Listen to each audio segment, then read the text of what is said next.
Mbote na balandi nyonso ya le pilote mag ya mokolo lelo, bon weekend na mabote na bino partout bozolanda pilote mag.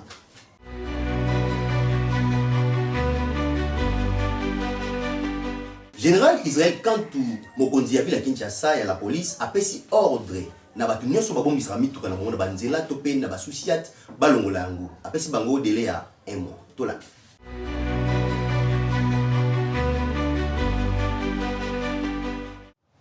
Ezaya koyinda na ville ya Kinshasa.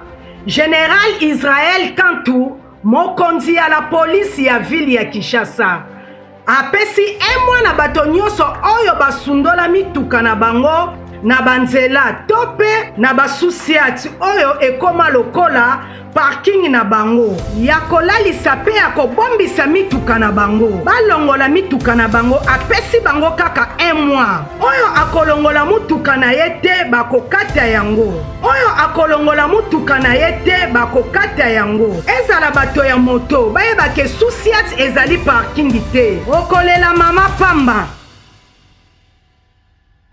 ba chauffeur ya mituka pe ya moto na ya bakaminyo ya minene bowelela tango yango yo po okoya kopike krisi pamba population nyonso oyo aza na véhicule na ye consigné na poste moko ya police akende kozwa yango surtout ba mécanicien mituka eza na panne alongola yango akende na garage approprié parce que poste ya police eli garage te et parking pété donc awa na kosenga na population za kokanga lelo akende kipe voiture na ye po soki olongoli yango te biso to kozwa yango tokende yango na fourrière na biso centrale et abozwa yango poseli eza molai so pe ekoki sanza moko oyo kozwa yango te tokende yango na kasi la seconde fois la commandant de la police comme ça yo kangai eza mbala ya suka kozwa mutuka kutala consigne na état major rabino pambate ba population ko lela kuna zako bunda bozala moya ko intervenir te poni bozokenga na mituka wana alors soki commandant ayoki mitindo ya suka ote yeke ayamba su mutuka ba personnalité yenda ko kangama akota boloko Force du progrès ba beti malé vous pe kati bilamba selon ye tolanda.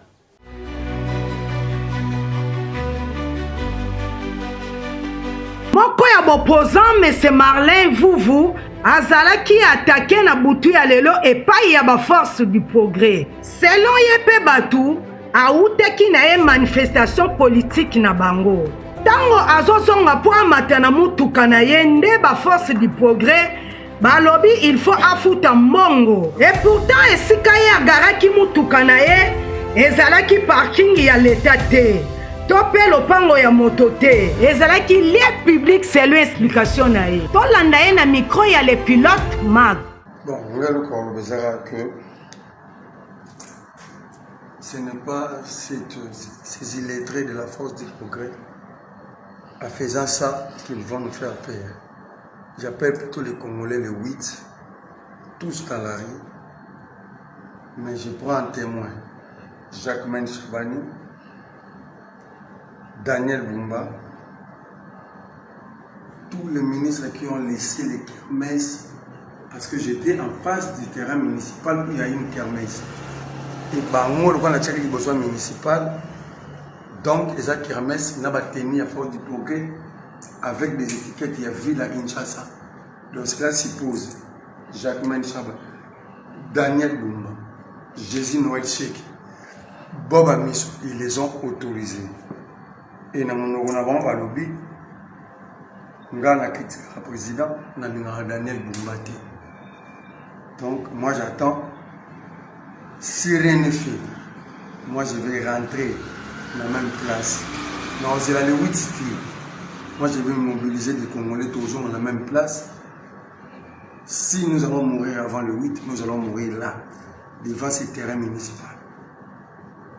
Et je mets en garde le procureur Firmin Vonde, parce que c'est auprès de lui qu'une plainte a été déposée. Et cette aventure de faire semblant, un juriste au côté comme politique, vous savez quoi, vous gérez tout, et bien tout souffrant, ça ne va plus passer. Ce que j'ai subi aujourd'hui, si la justice n'est pas faite, je vais faire la justice moi-même. Et je le ferai. Advienne qui pourra, je ne serai pas esclave chez moi. Merci. Merveilleux vous. Baminasio, n'engouti moko relaté fait. Au bongisi nini, concrètement? Bah, téléphone, donc demain je dois faire des signes blanches. Bon, on a un mot, on a tant de place, on a autant de monter. Bon, ici $500. On a pas franc, on a des sous montantes. Je vais chemise dans la elle a des chemises, il y a le robin orange, tout rose. Je vais ils ont tout pris. Mais si la justice n'est pas faite, je me ferai la justice moi-même. Parce qu'on ne va plus rester silencieux devant cette bêtise à force du progrès où il y a des dirigeants qui s'organisent pour le protéger. Soki ezali ya solo ke azalaki attaqué vraiment epai ya ba force du progrès tokosenga na bakonzi balandela makambo yango po boye eza malamu te moto esengeli azala na sécurité na mboka na ye. Marche ya le 8 juillet pour na opposant balobi ezali mais gouvernement pe ministre ya intérieur Jacquemain Chabani a interdire marche yango alobi eozalate mais bango ba maintenir yango toujours tolanda.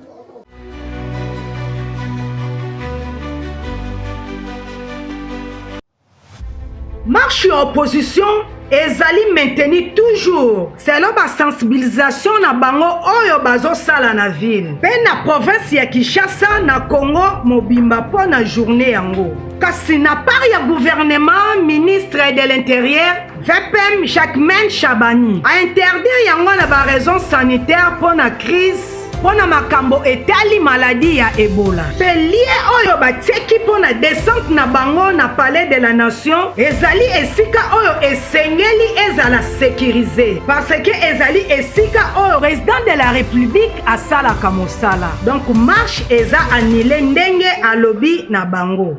Moko ya opposant Martin Fayulu alobi jamais. Pona bango marche eza maintenu le 8 juillet. Pe bako changer lié ya descente na bango te. Totie bango 3-0. Siko tozoke na 4-0. Toyokani mokolo wana ya misato le 8 juillet. Moto moko te alaba o no nazana kubobangi o bakusala boye non. Moto ngoboma yo azali te. Bakomeka bakoka te parce que nzambo ya batelaka biso azali Elimo Santo azali azaboite bamekaki bakongaki tolanda membre ya opposition président ya ADD Congo membre ya Lamuka Prince Epenge. Décision prise par le VPM de l'intérieur M. Chabani interdisant toutes les manifestations publiques à Kinshasa au motif d'Ebola est une décision unique, est une décision politiquement motivée, une décision qui viole la Constitution et toutes les lois du pays à la matière. Et par conséquent, nous la rejetons avec fracas au niveau de la DD Congo, de la Mouka et de la coalition d'opposition C64. Nous signalons que depuis qu'Ebola est de retour au Congo, aucun cas d'Ebola n'a été signalé à Kinshasa jusque-là. Et que le gouvernement lui-même a pris des mesures qui font que toute personne en provenance des zones affectées soit mise en quarantaine. Donc, il n'y a pas de crainte par rapport au rassemblement public.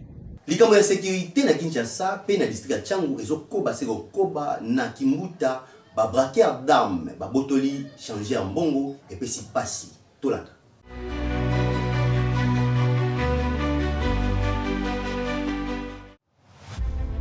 Likambo etali insécurité na ville province ya Kinshasa ezopesa pasi toza précisément na Kimbuta na commune ya Njili.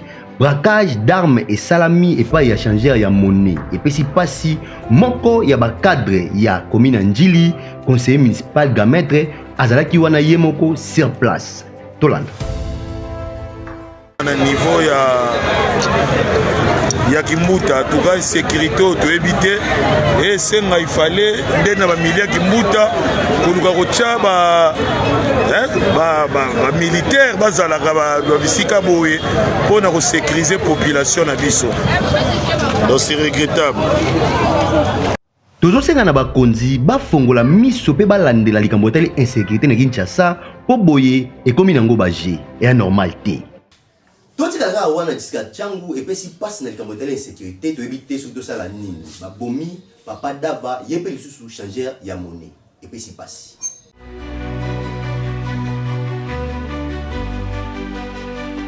Likambo ya insécurité na changu ezopesa pasi pe mawa. Papa oyo bozomona kombo na ye papa Dava aza moko ya bachanger na katikati ya veni Makungu pe Diangenda. Na butu moko bakoteli papa Dava basengi ye mbongo apesi na simplicité kasi ya pasi pe ya mawa babeti ye lisusu masasi. Population ya quartier Baumbu bapire petit ya papa Dava bapesaki explication na bango malamu na micro ya le pilote Mark. Toza la capitale, toza la village, est au capitale. La police ya proximité za ananganu. Musuna kingoto la se. Parmi mutu batikali koyate. Sore zaki kokanga ba mibali koboto ba ma papa $20. Ba yembangu. Kobiki sa molima mutu ba yete.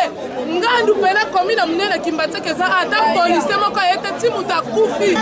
Robeta. Makobo mabati kimbateka. Ba no solution.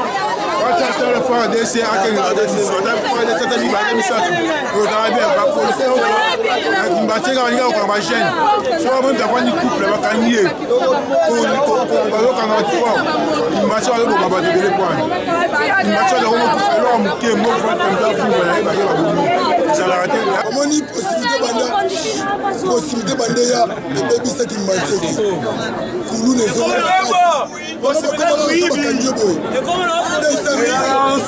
Après la mission atekaka masuti na ye ashinaka mbongo lobi na boutique vers une quelque chose comme ça criminel baye basakaje vers la guerre bibatama tant ayoki ke balingi bamenace bana basi likolo vers mati likolo bingimisi alive bango mbongo plus de 20 millions de francs congolais azwina basengeli na collier na ye azwina collier na or apesi bango collier na or mais fin de compte batire ve bal awa na libumu ve akufi bakimi il y a des policiers aux environs na vene ki ngotolo na ngamba presque police et proximité zali na sebe police et proximité bezali mais ata moko amonani te bazana souci makasi awa pele monsieur Dava vanika bo effectivement bacriminel bakoteli babeti masasa kufi tala nzambe tokende wapi yango sécurité moko ekomi tu wapi comme na mbangu za kufi ndaluka te aluka mambo aluka pete mabe nzanda so foyer na atiki famille atiki bana ye aujourd'hui nyonso fete masasa asali nini bongo na ye moko lukele ngamo tala bien ko nzambe tokende wapi tokende na makambo tala samba bla passe tala le 30 juin mboka donc la fête indépendante tala makambo ko tabiso bakonzi ya la police ya district ya Changu quartier Baumbu babeti sete balobi ete likambo ya insécurité awa esa bon malamu te pamba te papa Dava alaki mutu ya bato. Na ville ya Mwanda na Congo Central baleine abina mokili balalika balamuki bebomo na baleine na littoral ya ngambo ya RDC ekamosi population bakimi mbwa simbai tolanda.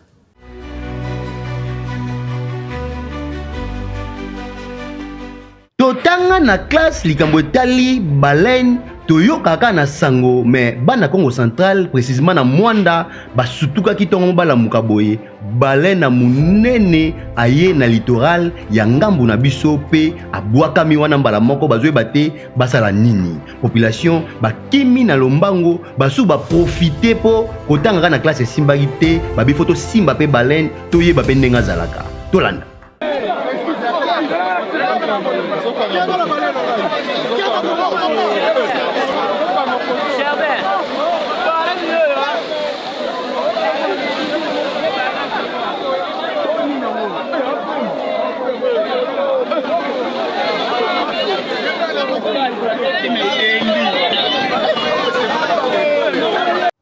kasi population to balamuki bamoni ye esalaki ete batala bango nyonso eske akufi to aza na bomoi nzokande amikufelaki nde aye kobwakama na ye mai nde ememi ye mpe ebwaki ye na ngambu ya océan ngambu ya RDC na bongo baluki bamekanisme nyonso bamemaka kozongisa ye croyanke aza na bomoi nzokande esi akufaki kala kasi eloko ezokamusa bamoni ye na batashe ya makila oyo balobi babeti ye masasi toyebi te esalami wapi ezolekela population. Voilà, nous sommes en direct pour ceux qui ont dit que Balen a Koufi.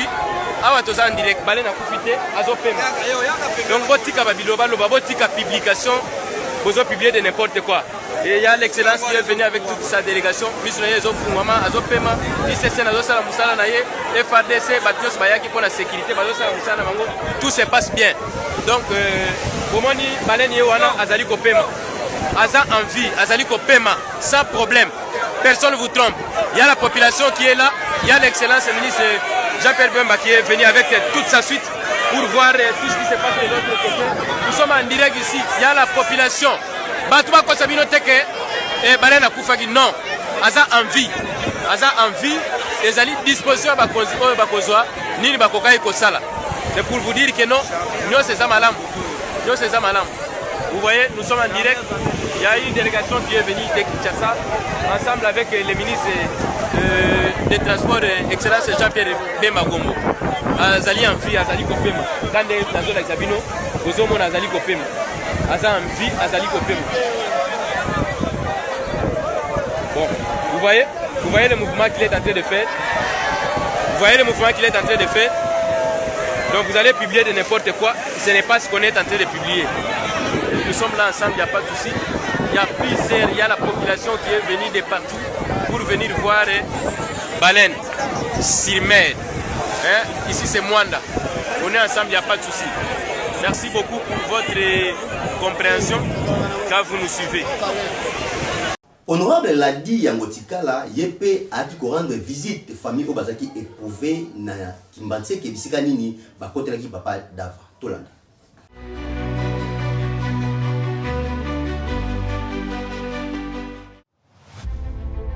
Honorable Ladi Yangotikala moko ya balobeli ya bana mboka asalaki visite na famille o baperdraki moko na bango to pe papa na bango o babomaki azalaki changer de monnaie na commune ya Kimbanseke na quartier Baumbu epesaki pasi pe mawa ndenge nini responsable ya famille wazokamba libota na ye akufika kaboye pona badongolo miso pe batuma be o balingi kimia ya population te pona lokoso ya mbongo kasi moko ya balobeli ya population alobaki akotika bongo te. Honorable Yangotikala ayaki po a réconforter famille pe libota o bakute na likama o nyoso azaki pe ye moko te baninga na pe ba changer ya monnaie bazalaki elongo pona ko compatir na moko ya moninga na bango akutani na likama tolanda.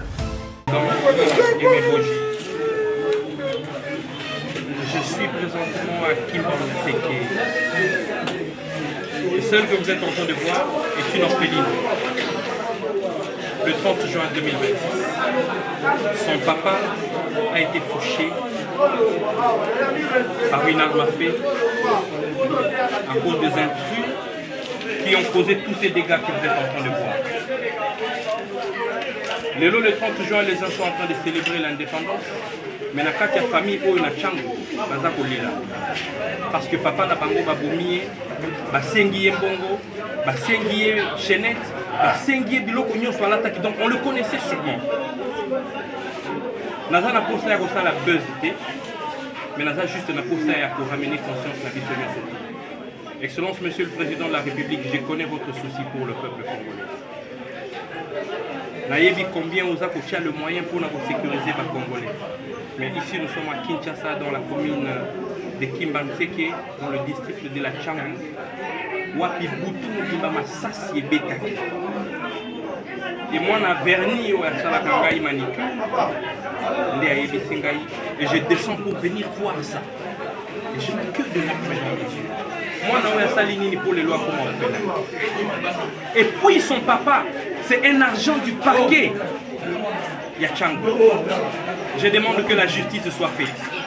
Batouo Baboma qui est Bakangama. et qui va prendre en charge ces orphelins? Et la veuve qui a été traumatisée, battue, violence faite à la femme. Maman Denise, je sais que vous avez un cœur compatissant. Je suis dans la Tchangou où aujourd'hui on a tué 3 personnes en armes à feu. Les vrais ennemis de la République sont au milieu de nous. Maman, maman,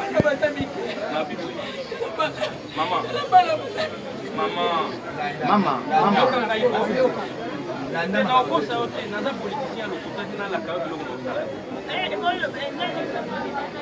tokosenga na dossier oyo ekomati na suka lokola ye moko mwana mboka Ladi yango tikala akoti makambo mpe aye ko visiter famille ba promesse oyo asali na famille ekomati na suka justice ezala fête pe balandela bato wana pe bakanga bango ekosala penza malamu. Église KDC Monde des Oliviers oyo etomboke pa révérend pasteur Josué Makusu ezaki na mobange na Kilts dimanche oyo pe aprofitaki kosambela pe kopambola bana ye ko bazwaki l'examen d'état. Tola.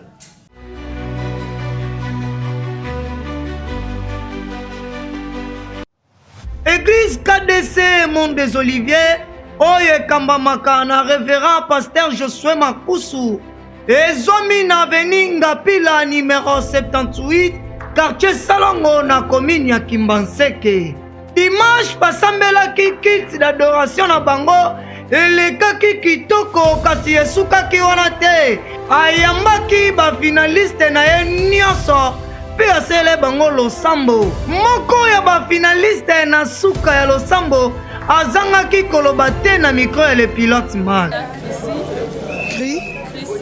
Chrissy tomoni awa tosepeli komona yo toli toyeba osalaki section nini option nini na école nini?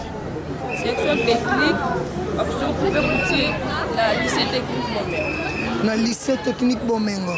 Vous présentez qui examen d'état na bino na centre nini? Quand na kati kuna ya centre examen d'état na bino le kaki nini ezalaki comme difficulté nini ezalaki comme moyen côté avantage na bino? Ba moyen pour tout cela na centre na biso difficulté c'est que ba na centre ba compliqué biso par rapport à ba karo ba ba sel na te apa wana no se parce que okoloba nini na examen d'état côté avantage bosilisi jeudi vendredi samedi na butu poto comme dimanche na 2h nde résultat bimia baninga mso sala ba 2 semaines 1 mois ya bino sali 2 jours seulement au sentir nini oyo sentir ka cause c'est biso ba facilité biso peut-être ba no ba oye ba yebité donc écolier qui est roumela au sala suma comme ça ba no est-ce que na rejoindre ba biso ba la biso ba yeba question na juillet na septembre ko ba de la susu na ba o ba juba siko pona ba oyo na première occasion oyo bakatani ya kosala RZA tosilisi jeudi topemi vendredi et samedi na 2h dimanche et bimi pona bino eza première génération pona bandeko batikali au côté ya bango nini basala merci. Ba moyen pour tout cela na centre na biso difficulté c'est que ba na centre ba compliqué biso par rapport à ba karo ba ba sel na te apa wana no se ba facilité biso peut-être ba no ba oye ba yebité donc écolier qui est roumela au sala suma comme ça ba no est-ce que na rejoindre ba biso ba la biso ba yeba question na juillet na septembre ko ba de la susu na ba o ba juba Prof Sarif Kabongo abengi ba parents nyonso oyo bana baza ba difficulté ya kotanga to kokoma pendant la période de vacances oyo ba benga na ba numéro o pona kolandela pe kotangisa bana bango ko bakoma pe meilleur lobby.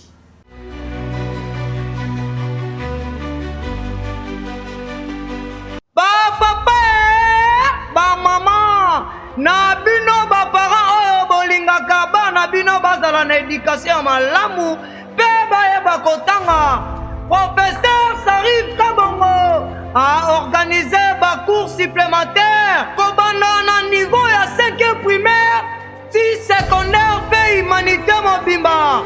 Yango avandi te abeti seteke na bacour to mpe bafiliere nokola alphabétisation, amélioration d'expression, renforcement de la lecture, informatique, Word, Excel. Wapsers arrive kabongo à disposer temps à domicile pour l'éducation ya bana na bino.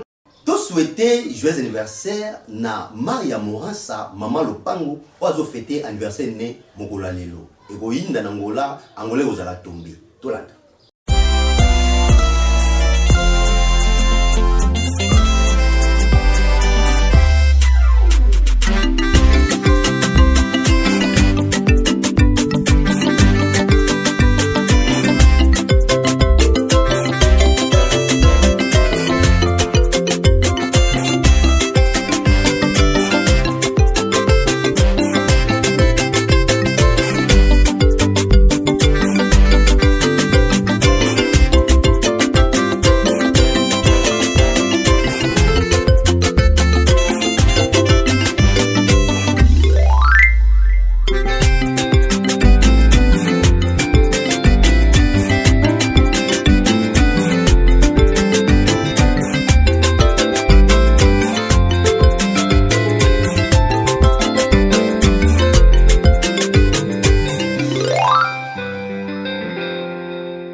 Salutation spéciale la mkwalelo topesa yango na révérend pasteur Chris Zola, Kofi Mendala, Jerry Kiakumbuta Gomes, bon rétablissement. Soza bien, vous avez bien. Soza ma bien, on nous pega ma bien.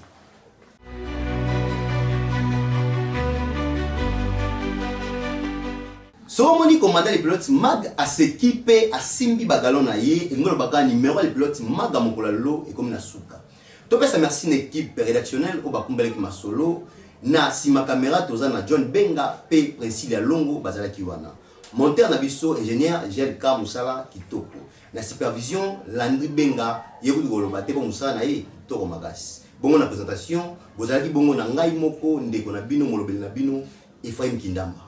Biso na bino rendez-vous ya mikolo nyonso tokutani mokolo ya lobi.